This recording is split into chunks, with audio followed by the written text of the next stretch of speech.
ഏവർക്കും നമസ്കാരം. ഓഗസ്റ്റ് മാസം 17-ാം തീയതി ഞായറാഴ്ച ചിങ്ങമാസം തുടങ്ങുന്നു. അന്നേ ദിനം കൊല്ലവർഷം 1201 ആണ്ട് തുടങ്ങുന്നു. തുടർന്ന് 2026 ഓഗസ്റ്റ് മാസം 16-ാം തീയതി വരെയും നീളുന്ന ഈ പുതുവർഷത്തിൽ ഓരോ രാശിക്കാർക്കും അനുഭവത്തിൽ വരാവുന്ന ഫലങ്ങളെക്കുറിച്ചാണ് ഇന്ന് നാം ഇവിടെ കാര്യകാരണസഹിതം വിശകലനം ചെയ്യുന്നത്. ഇന്ന് നാം ഇവിടെ വിശകലനം ചെയ്യുന്നത് കന്നിക്കൂറുകാരുടെ ഫലങ്ങളാണ്. ഉത്രം, മുക്കാൽ, അത്തം, ചിത്തിര ആദ്യ പകുതി എന്നീ നക്ഷത്രങ്ങളാണ് ഈ കൂറിൽ വരുന്നത്. കന്നിക്കൂറുകാർക്ക് ഈ കൊല്ലവർഷം തുടക്കം ഗുണദോഷ സമ്മിശ്രമായ ഫലങ്ങളാകും അനുഭവത്തിൽ വരിക. എന്നാൽ ഒക്ടോബർ മാസത്തോടുകൂടി ഗുണാനുഭവങ്ങൾ ഇവർക്ക് കണ്ടു തുടങ്ങും. തുടർന്ന് 2026 ജൂൺ മാസം മുതൽ ഈ കൂറുകാർക്ക് വളരെ നല്ല ഗുണാനുഭവങ്ങളും നേട്ടങ്ങളും നിറഞ്ഞ ഒരു കാലം വരികയും ചെയ്യും. ഇനി വിശദമായി നമുക്ക് കന്നിക്കൂറുകാരുടെ വിശദമായ കൊല്ലവർഷ ഫലങ്ങളിലേക്ക് പ്രവേശിക്കാം. ആദ്യം സർവീശ്വരകാരകനായ വ്യാഴം നിലവിൽ ഈ കൂറുകാർക്ക് നൽകുന്ന ഫലങ്ങൾ നോക്കാം. കഴിഞ്ഞ മെയ് മുതൽ വ്യാഴം ഈ കൂറുകാരുടെ കർമ്മഭാവം എന്ന് അറിയപ്പെടുന്ന 10-ാം ഭാവത്തിലാണ് സഞ്ചരിക്കുന്നത്. 10-ാം ഭാവം എന്നത് വ്യാഴത്തിൻ്റെ അനിഷ്ടഭാവം ആകുന്നു. അതുകൊണ്ട് തന്നെ വ്യാഴം നിലവിൽ ഈ കൂറുകാർക്ക് പ്രതികൂലമായ ഫലങ്ങളെയാണ് നൽകി വരുന്നത്. പ്രധാനമായും ഔദ്യോഗിക മേഖലയിലാകും ഇവർക്ക് പ്രതിസന്ധികൾ, പ്രയാസങ്ങൾ, മാനസികമായ സംഘർഷങ്ങൾ, പരാജയം എന്നിവയെ നേരിടേണ്ടി വരിക. 10-ാം ഭാവം ബിസിനസ്സിനെയും കുറിക്കുന്നു എന്നതിനാൽ വ്യാപാര മേഖല, ബിസിനസ്, പാർട്ട്ണർഷിപ്പ് ബിസിനസ് എന്നിവയിൽ ഏർപ്പെട്ടവർക്കും ഈ സമയം അത്ര അനുകൂലം അല്ല. കൂടാതെ വ്യാഴം എന്നത് കന്നിക്കൂറുകാരുടെ 4-ാം ഭാവാധിപനും 7-ാം ഭാവാധിപനുമാകുന്നു. 4-ാം ഭാവം എന്നത് മാതാവ്, കുടുംബം എന്നിവയെ എല്ലാം കുറിക്കുമ്പോൾ 7-ാം ഭാവം പ്രണയ, ദാമ്പത്യ, കുടുംബ ബന്ധങ്ങളെ കുറിക്കുന്നു.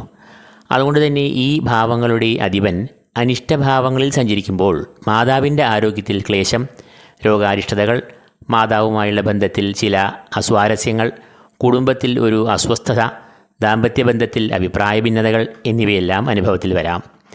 ഈ കാരണങ്ങളാൽ ടെൻഷൻ, സ്ട്രെസ്സ് എന്നിവ പൊതുവെ കൂടിയ അളവിൽ ഉണ്ടാകാം. വിദ്യാർത്ഥികൾക്കും അധ്വാനത്തിന് അനുസൃതമായി ഫലങ്ങൾ കിട്ടണം എന്നില്ല. എന്നാൽ കന്നിക്കൂറുകാർക്ക് ഒരു ഇടക്കാല ആശ്വാസം എന്ന നിലയിൽ വരുന്ന ഒക്ടോബർ 18-ാം തീയതി മുതൽ ഡിസംബർ 4-ാം തീയതി വരെയും വ്യാഴത്തിൻ്റെ രാശിമാറ്റം നടക്കുന്നുണ്ട്. നിലവിൽ സഞ്ചരിക്കുന്ന മിഥുനം രാശിയിൽ നിന്നും കർക്കിടകത്തിലേക്ക് വ്യാഴം ഈ കാലയളവിൽ സഞ്ചരിക്കുന്നു. ഡിസംബർ 4 വരെയും കർക്കിടകത്തിൽ വ്യാഴം സഞ്ചരിക്കും. തുടർന്ന് 5-ാം തീയതി മുതൽ വീണ്ടും മിഥുനത്തിലേക്ക് തിരികെ പ്രവേശിക്കും.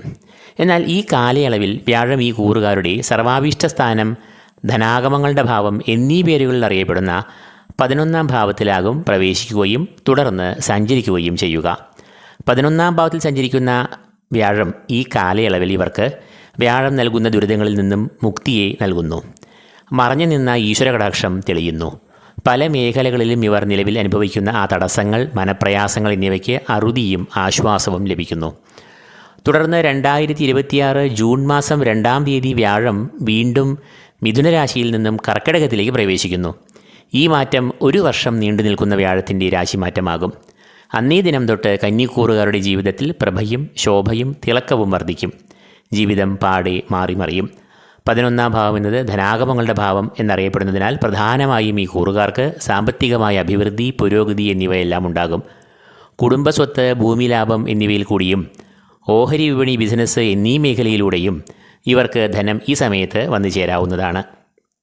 11-ാം ഭാവം എന്നത് സർവകാര്യ വിജയങ്ങളുടെ ഭാവം ആണ്. അവിടെ വ്യാഴം തൻ്റെ പ്രകാശം പരത്തുമ്പോൾ ഈ കൂറുകാർ ഏത് സംരംഭങ്ങളിൽ ഏർപ്പെട്ടാലും അവയെല്ലാം വിജയത്തിലും ലക്ഷ്യത്തിലും എത്തും. മുടങ്ങിക്കിടക്കുന്ന കർമ്മങ്ങൾ, സംരംഭങ്ങൾ എന്നിവ വീണ്ടും സജീവമായി അവ ലക്ഷ്യത്തിലും വിജയത്തിലും എത്തിച്ചേരും. ഭൂമി, ഗൃഹം എന്നിവ വാങ്ങുവാൻ ആഗ്രഹിക്കുന്നവർക്ക് ആ ശുഭകാര്യങ്ങൾ ഇക്കാലയളവിൽ നടക്കും. കൂടാതെ വിവാഹം, പഠനത്തിൽ ഉന്നതി, മത്സര പരീക്ഷകളിൽ ഉന്നത വിജയം, മികച്ച തൊഴിലവസരങ്ങൾ, സന്താനലബ്ധി എന്നിവയെല്ലാം ഈ സമയത്ത് ഉണ്ടാകും. കുടുംബത്തിലും വളരെ സന്തോഷം, ക്ഷേമം, ഐശ്വര്യം, ദമ്പതികൾ തമ്മിൽ ഐക്യം, ഈശ്വരകടാക്ഷം, മനസുഖം, സ്നേഹം എന്നിവയെല്ലാം വ്യാഴം 11-ാം ഭാവത്തിൽ കൂടി സഞ്ചരിക്കുമ്പോൾ ഗൃഹത്തിൽ വിളയാടുന്നതാണ്. അടുത്തതായി ശനിയുടെ സഞ്ചാരം നോക്കാം. ശനി നിലവിൽ ഈ കൂറുകാരുടെ 7-ാം ഭാവത്തിൽ കൂടിയാണ് സഞ്ചരിക്കുന്നത്. അതായത് ഈ കൂറുകാർ കണ്ടകശനിയിലൂടെ നീങ്ങുന്നു. 7-ാം ഭാവം എന്നത് കളത്രഭാവം എന്നറിയപ്പെടുന്നു. പ്രണയം, വിവാഹം, ദാമ്പത്യം എന്നിവയെല്ലാം കുറിക്കുന്ന ഭാവമാണ് ഈ 7-ാം ഭാവം. ശനി ഈ ഭാവത്തിൽ സഞ്ചരിക്കുമ്പോൾ അത് ഈ ഭാവത്തെ പ്രതികൂലമായി ബാധിക്കുന്നു. അതായത് ദാമ്പത്യ ജീവിതത്തിൽ പ്രതിസന്ധികൾ, കളത്ര പുത്രവിരഹം, കുടുംബത്തിൽ അസ്വാരസ്യങ്ങൾ, അപവാദം എന്നിവയെല്ലാം വന്നു ചേരാവുന്ന കാലമാണ് ശനി ഈ കളത്ര ഭാവത്തിൽ കൂടി സഞ്ചരിക്കുന്ന കാലം. എന്നാൽ ജൂലൈ 13-ാം തീയതി മുതൽ ശനി വക്രഗതിയിൽ സഞ്ചരിക്കുന്നു എന്നത് കന്നിക്കൂറുകാർക്ക് വളരെ ആശ്വാസവും അനുഗ്രഹവുമായി മാറിയിരിക്കുന്നു. പ്രധാനമായും പ്രണയ ദാമ്പത്യ ബന്ധങ്ങളിൽ നിലനിന്നിരുന്ന അസ്വാരസ്യങ്ങളും പ്രതിസന്ധികളും നീങ്ങുന്നു. കുടുംബത്തിൽ ഐക്യം, സമാധാനം, ക്ഷേമം എന്നിവ കൈവരുന്നു. കുടുംബാംഗങ്ങൾ, ബന്ധുക്കൾ എന്നിവരുമായി ഊഷ്മളമായ ബന്ധം പുലർത്തുവാനാകുന്നു. കൂടാതെ തൊഴിൽ രംഗത്ത് നിലനിന്നിരുന്ന പ്രതിസന്ധികൾ അകലുകയും തൊഴിൽപരമായി ഉയർച്ച, സഹപ്രവർത്തകരുടെ സഹകരണം, മേലധികാരികളുടെ പ്രീതി എന്നിവ കൈവരികയും ചെയ്യുന്നു. സാമ്പത്തികമായ പ്രതിസന്ധികളും ഈ സമയത്ത് ഒഴിഞ്ഞ് ധനപരമായ പുരോഗതി, ധനാഗമം എന്നിവ ഉണ്ടാകുന്നതാണ്. 7-ാം ഭാവം ബിസിനസ്, മറ്റ് വ്യാപാര സംരംഭങ്ങൾ എന്നിവയെ കുറിക്കുന്നതിനാൽ 7-ാം ഭാവത്തിൽ കൂടി ശനി സഞ്ചരിച്ചു കൊണ്ടിരുന്നപ്പോൾ ഉടലെടുത്ത കഷ്ടനഷ്ടങ്ങൾ, പ്രതികൂലമായ സാഹചര്യങ്ങൾ എന്നിവയ്ക്ക് അറുതി വരികയും പുരോഗതിയുടെയും ലാഭത്തിൻ്റെയും പാതയിലേക്ക് പ്രവേശിക്കുകയും ചെയ്യുന്നു. രാഹു ഈ വർഷം മുഴുവനായും ഈ കൂറുകാരുടെ 6-ാം ഭാവത്തിൽ കൂടിയാകും സഞ്ചരിക്കുക. 6-ാം ഭാവം എന്നത് രാഹുവിൻ്റെ ഇഷ്ടഭാവമാകുന്നു. 6-ാം ഭാവം എന്നത് രോഗം, കടങ്ങൾ, ശത്രുക്കൾ എന്നിവയെ എല്ലാം കുറിക്കുന്നു. എന്നാൽ രാഹു 6-ാം ഭാവത്തിൽ സഞ്ചരിക്കുമ്പോൾ അത് ഈ കൂറുകാർക്ക് ഗുണാനുഭവങ്ങളെ നൽകുകയും ചെയ്യുന്നു. 6-ൽ സഞ്ചരിക്കുന്ന രാഹു ഈ കൂറുകാർക്ക് വളരെയധികം ഊർജം, ആത്മവിശ്വാസം, ആത്മബലം, മനോബലം എന്നിവയെ എല്ലാം നൽകുന്നു. അതുകൊണ്ട് തന്നെ ഏത് പ്രതിസന്ധികളെയും വെല്ലുവിളികളെയും ഇവർ വളരെയധികം ആത്മവിശ്വാസത്തോടുകൂടി നേരിടുന്നു. ശത്രുക്കൾ പോലും ഈ സമയത്ത് നിഷ്പ്രഭർ ആകുന്നു. തൽഫലമായി ഈ കൂറുകാർക്ക് മത്സര പരീക്ഷകളിലും ബിസിനസ്സിലും വ്യവഹാരങ്ങളിലും എല്ലാം വിജയം കൈവരിക്കുവാനാകുന്നു. തൊഴിൽ രംഗത്ത് നേട്ടങ്ങൾ, പ്രമോഷൻ, അംഗീകാരം, വിദേശ തൊഴിലവസരങ്ങൾ എന്നിവയെല്ലാം ഉണ്ടാകും. കൂടാതെ ഈ സമയത്ത് രോഗമുക്തി, ആരോഗ്യം എന്നിവയും കൈവരിക്കും. കടബാധ്യതകൾ, സാമ്പത്തികമായ പ്രതിസന്ധികൾ എന്നിവയിൽ നിന്നും മുക്തി ഈ കൂറുകാർക്ക് ലഭിക്കുന്നതാണ്. രാഹു ഈ കൂറുകാർക്ക് വളരെയധികം ഗുണദാതാവായി ഈ വർഷം സഞ്ചരിക്കുമ്പോൾ കേതു ഈ കൂറുകാരുടെ അനിഷ്ടഭാവമായ 12-ലാകും ഈ വർഷം സഞ്ചരിക്കുക.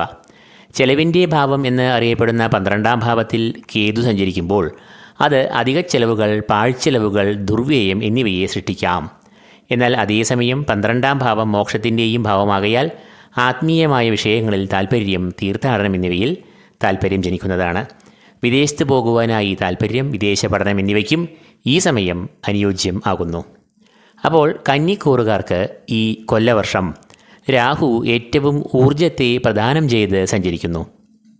സർവീശ്വരകാരകനായ വ്യാഴം ഇപ്പോൾ അനിഷ്ടഭാവത്തിൽ സഞ്ചരിക്കുന്നു എങ്കിലും ഒക്ടോബർ മാസത്തോടുകൂടി ആ ദുരിതങ്ങളെല്ലാം ദൂരീകൃതമാകുന്നു. ജൂൺ 2-ാം തീയതി മുതൽ വ്യാഴം ഈ കൂറുകാർക്ക് ഏറ്റവും അനുകൂലനായി മാറുകയും ചെയ്യുന്നു.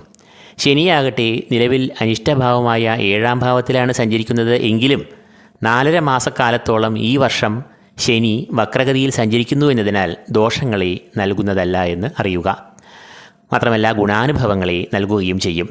ഇക്കാരണങ്ങളാൽ കന്നിക്കൂറുകാർക്ക് ഈ കൊല്ലവർഷം തുടക്കം ഗുണദോഷ സമ്മിശ്രവും, എന്നാൽ പകുതി കഴിഞ്ഞാൽ ഗുണാനുഭവങ്ങളും നേട്ടങ്ങളും സാമ്പത്തികാഭിവൃദ്ധികളും വന്നു ചേരുന്ന ഒരു വർഷമാകും.